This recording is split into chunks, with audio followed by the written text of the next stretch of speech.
today we have the session of the people that are part of this Making History project that I mentioned to you, this European project,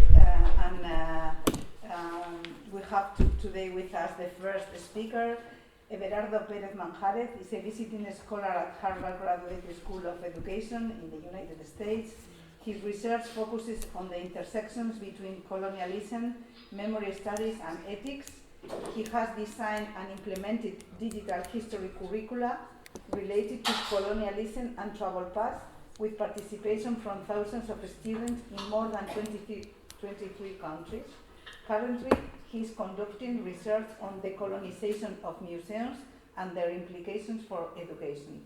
He recently co-edited Global Perspective on the role of dialogue in history education, sociocultural, psychological and digital dimensions in 2025, and Historical Reenactment, New Ways of Experiencing History in 2022. His work has been published in international journals such as Teacher College Records and Qualitative Psychology journals. The floor is yours. Thank you so much. Well, first of all, I would like to thank Irache, Idoia, and all the Gernika Museum team for organizing this amazing seminar. I don't know you, but I've been learning a lot during this. It feels like week, but it's been just like one day. And yeah, thank you. And well, good morning, early birds. So let's get started while the caffeine is working. So today I'm going to share some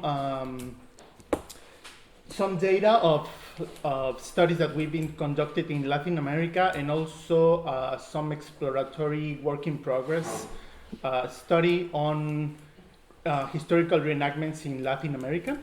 But first, I wanted to give you a background about how we frame our research. Historical reenactment, let's say, is a new topic in history research. So we have, for instance, in 1999, the book of William Drey about historical reenactment as history as historical reenactment, reflecting on Collingwood's work. But wasn't that till this first wave of scholars, as Vanessa Agnew, that historians and specifically anthropologists and sociologists start digging on this topic. And most of these first wave of scholars have been framing historical reenactment as a memory practice. As we all know, a way to physically connect with the past that feels increasingly distant, or let's say in another way, a form of embodied memory, where knowledge is produced not just intellectually, but through physical lived experience. But I would say that one of the main contributions of this first wave of scholars was to put the light on how different groups produce historical narratives. That is not just historians that produce knowledge about the past, but different groups all around the different spheres of society. Because usually when you think about like the accurate and true historical narrative, you would say all historians. But we've seen that basically with reenactment, there's a lot of groups that are digging the past in a way very accurate. So why reenacting the past? When we talk about reenactment with like different audiences, so for some people at first glance, it's just like a hobby. Like they try to just live the experience of some people of the past. But we've seen that reenactments has successfully engaged millions of people with history. As we saw with the Puy de Foix, with Germán and others, there's a lot of interest in history among within society, and historical reenactment has been a great tool to engage people with the past. Also, historical reenactment give people the opportunity to experience meaningful experiences of the past.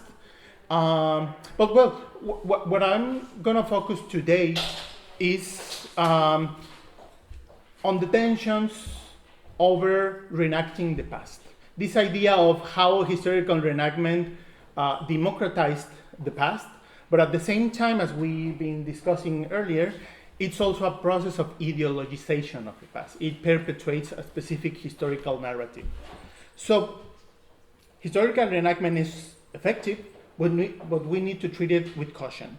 As I mentioned, I would say that there are three main concepts around this discussion on the tension of recreating history. That is engagement. We know people got engaged through historical reenactment, but there's also perpetuation of some specific historical narratives, specifically official narratives, official history.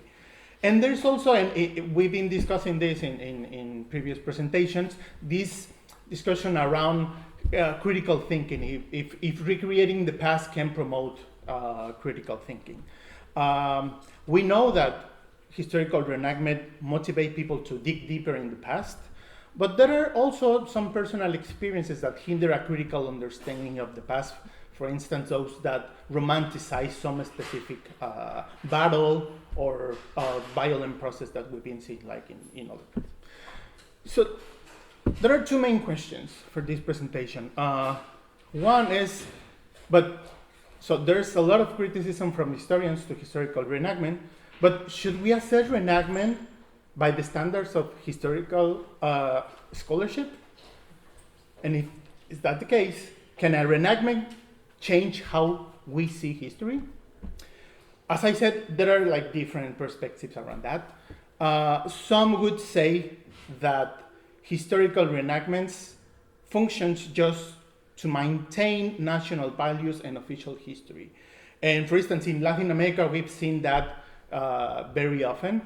I would say like it was interesting because in the early 2000s when we met Vanessa Agnew, she said like this is a new topic and this is quite interesting, and we're like in Latin America we've been practicing historical reenactments for decades, specifically in schools. So school historical reenactments, that is like the basis of our research, shows how it's an extensive practice in the school curriculum.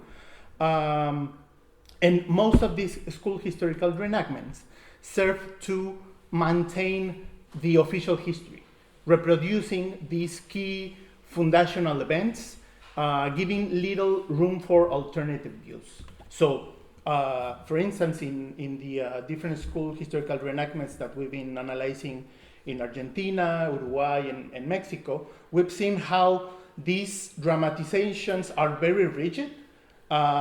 There's a start and an end. It's like, oh, there was a dictatorship. For instance, in the school historical reenactment of the Mexican Revolution in Mexico, it's like there was a dictatorship, we defeated, and we're happy.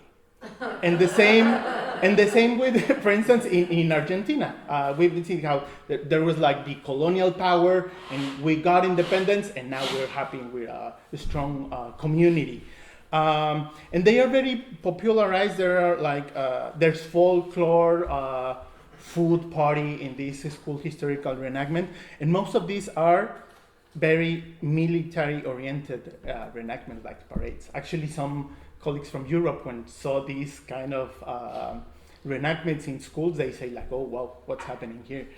And the thing is that it's a very rigid format.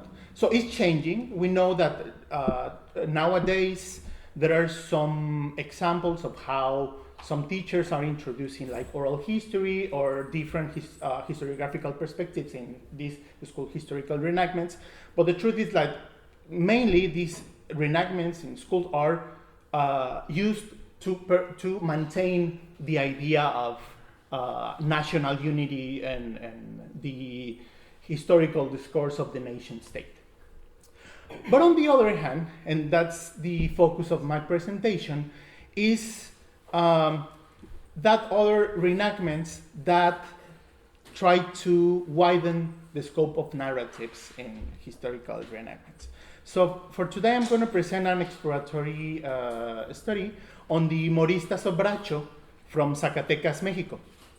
The official name is the Moristas Zacatecas Epic Battles of Moors and Christians. And this is one of the most massive and spectacular historical reenactments in the Americas. Actually, this year, like weeks ago, they they granted the 2025 Guinness record, the world record of reenactments, because participated almost 20,000 reenactors in 3 days. So it was crazy. Yeah. Guinness record? Yeah. I can send you the information. It's crazy. I mean, if you're gonna see the pictures, it's crazy. So the main idea is that this historical reenactment recreates the legendary Battle of Lepanto and the medieval Moors and Christian conflicts. That sounds odd because it's Latin America, but you're gonna see why. But the thing is that, particularly for us, this historical reenactment tries to go beyond, specifically how reenactors participate and make sense of history in this reenactment, because for us, it's a profound expression of local identity, also faith, but also collective memory. And I'm going to show you why. And so when we approach this historical reenactment, we ask ourselves, is the Moristas of Bracho was like an evolving, transformative reenactment, and if we're witnessing like an alternative way to reenact the past. This case study is going to be led by the testimony of a Morista, a reenactor, that actually I just interviewed him. The last interview was like some days ago, so it's very fresh. And well, I'm going to give you a very, just a little background about this. So the Moristas at a glance, we could say, as I mentioned, so it has colonial origins. And these reenactments has its roots in the Spanish evangelization process. As you may know, the Franciscan friars introduced Moros y Cristianos play as a didactic tool to symbolize the triumph of Christianity, the true faith, over pagan beliefs. In this case, the Moors and the pagan religions that were in before Spain.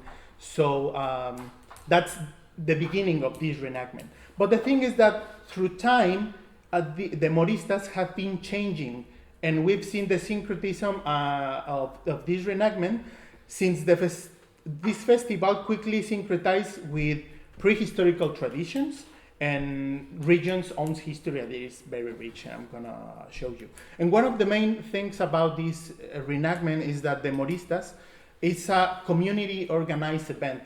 So the state doesn't participate at all in this reenactment. It's all organized by like grassroots movements and community organizations, and it's deeply embedded in the social and religious fabric of the town.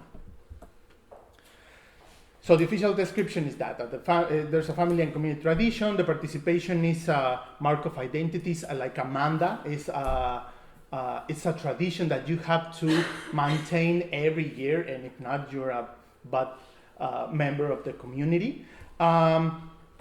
And it's basically, so if you go to the website, it would say like, this is just a religious historical reenactment focused on Christianism.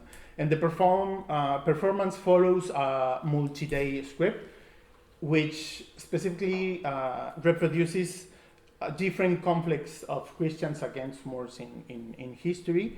And of course, the great finale is when the triumph of the Christian forces and the veneration of the Virgin. But what we saw is that in place is very different. Let me introduce you to Al-Sagat. This is his battle name. Al-Sagat, well, two disclaimers. First, I'm going to be using some concepts, some words that might be sensitive for you, but he asked me to use this language. And the second one, that I'm going to read some passages because he asked me to. So just if you see that I'm reading, is because of that. So the story of Al-Sagat is quite interesting. He identified himself as Afro-Mexican, or as a Mexican of African descent. That is a trend that is been growing in Latin America, specifically, well, in Mexico and Brazil. That is, there's research and social movements looking for what is called the third root. So the European, indigenous, and now the African. So Al-Sagat is part of this movement. But he didn't know that. He told me that since childhood, he had been involved in this tradition, in the Moristas reenactment, but he only became fully aware of it like a few years ago. But that was because in the 2010, his family expressed their concerns that he wasn't participating enough. And they warned him that if he didn't engage soon, he risked losing his place in this tradition. So he said, okay, I'm going to participate. So Alzagat then went to Zacatecas and participated in the Moristas. You can see like here with his costume. He took this role that he's been passed down from his family. Actually, the costume that he's wearing was like his great grandfather. And he engaged in the band, and actually he enjoyed it. And he said that, well, he hung out with friends during the festivities, and most importantly, he was able to use the old weapons. For him, this was a blast. He was like, oh my God, I can use powder weapons from like 3 centuries ago. He was like amazed. But the thing is that a few years ago, he experienced something that captured his attention. While participating in the Moor army, he noticed many others who resembled him, people of African descent and Arab descent. This observation prompted him to start asking questions, and in that moment, his journey through memory began. So he said like, oh wow, they look like me, but we look different from the Christian side. So he started asking people about this. And he began interviewing people, reaching out to local chronicles, and trying to secure permission to visit the local archives. And this is part of what he discovered. So this is the part that I'm going to be reading. And this is like how he experienced and makes sense of the Moristas as a multi-layered story. In his storytelling, Alzagat will tell us about the Moristas from the lens of his community, the meaning-making process of reenactment beyond the religious festivity, how the community organized this reenactment, and the key points in his experience, that is the cofradia, the brotherhood. It's the main institution that organized this reenactment, and how by getting involved in the cofradia, he started unveiling the different layers of his community past. He also, as I mentioned, he participated in the Moorish army, and he saw it as a way to take his history, his black history back. And specifically, he talks about the Moorish king, that is like the main actor. So I'm going to be quick. As I mentioned, the cofradia is the main organization. And well, the thing is that, so the Moristas of Bracho, it's a 4-day reenactment. The first one is like basically religious festivity, but what you cannot find in the website, and it's explained by Alzagat and the other reenactors, is that, for instance, the second day, Friday, there's a colloquium on collective memory that is organized by the people. So there are no like historian or specialist talking about the historical reenactment, but it's the community, the elder, that talks about that. And then the Saturday is the main day, because it's when, in his own words, is the day when Zacatecas becomes Moorish again. So basically, it's the battle between the Christians and the Moorish. This is some pictures of the reenactment. It's crazy. You can see that. Imagine this. And this is actually a castle in Zacatecas built by the evangelist. And this is the cofradia. Well, very quickly. So what Alzagat found was that the cofradia, the Brotherhood of St. John the Baptist, this brotherhood was founded by free black people who live in Zacatecas back in colonial times. And the ones who managed to get free started organizing a carnival in this neighborhood called La Pinta. And this is one of the oldest neighborhoods in Zacatecas. And it's been like a tradition. and his actually this is where his family from La Pinta. That is a place that was cimarronaje. It's like a place where free blacks lived, and they were very engaged in the community, and actually they forced the religion to integrate all the history in the festivity. As I mentioned, Saturday is the main day for day, because they said this is the moment when all the Moors, all African descendant and Arab descendant take the city. They know that Sunday they are defeated, but for them Saturday is the main day. And actually, he mentioned that when the Moorish king appeared in Zacatecas, everybody got crazy. It's like seeing Justin Bieber. It's like, oh, he's a Moorish. And he all get crazy. And yeah, and just to quickly finish, also Al-Sagat told us about how they prepared the costumes. And he said that it's something really crazy because, as I mentioned, these people are really specialists. And they've been doing their own research. And for instance, they found that there was a specific silk from the India that the Moorish army used like 300 years ago. So they gathered money, that was like a crowdfunding, and sent one of the Moristas to India to buy like 100 meters, like 100 meters of silk, and bring it back to Zacatecas for all people.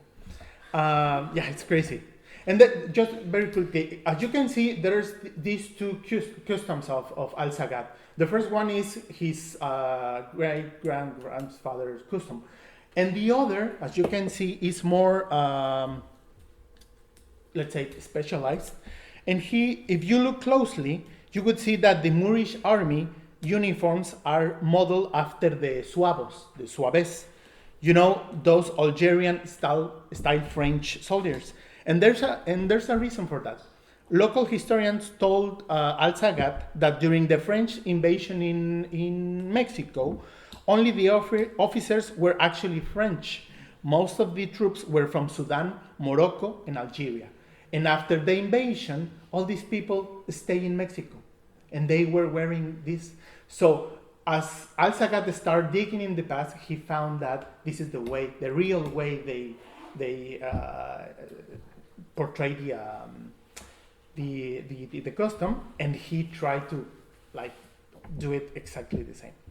I don't have time to dig in this, but also women in the Moristas of Bracho has an important role. Actually, they've been pushing forward because at the beginning they weren't allowed to participate. Then they were like, okay, you can take guns and shoot. But they said like, we go beyond that. We want to have like new characters. We are doing our own research to find like the specific women characters about that. And that, yeah, it's amazing. And as you can see, there's a lot of women participating. And yeah, basically, what we found by analyzing the Moristas of Bracho is that there are some historical reenactments that actually challenge official history, that is deeply embedded in communities and is based in collective memory and history. And so for participant, history is not just reading old books, but also live, perform, and dig in the past in local archives with local chronicles and listening to the collective memory. And also this reenactment revealed how the past has different layers, like a lot of layers, and we see how this, for instance, this reenactment can be a palimpsest of history, not just what if you go on the website and see this is a religious festivity, a Christianity parade. It's beyond that. And also that participating in historical reenactments could foster critical engagement with the past. And we see that with Al-Sagat, that is a really curious and intelligent reenactor. Now, from his participation in this reenactment, he's been